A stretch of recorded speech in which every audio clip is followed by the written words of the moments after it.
Hola. Hola. Hello. Hello, welcome to Colombia. Se cañan Bien. Chorro de humo. chorro de humo. Hola, por acá estamos en la vereda de Llano Grande del municipio de Dabeiba, Antioquia, en Colombia. Y estamos con mi amiga, my friend Taylor, en uno de los recorridos turísticos. Así que a todos y todas, bienvenidos y bienvenidas. Welcome.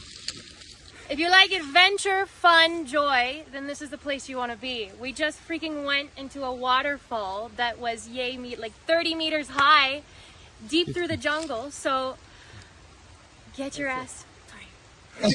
Y no solamente, I invite you to come. beautiful, maravilloso. Y no solamente es las aventuras de disfrutar del ecoturismo, sino también la memoria histórica.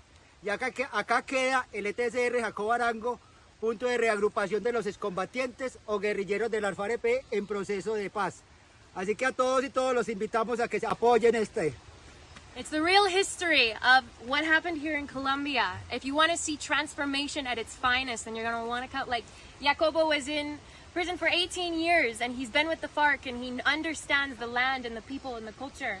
Merci. And the nature. Gracias, thank you very much. And so if you want to discover that and see what happened and what's possible with peace and transformation, then you gotta come here. Peace and love.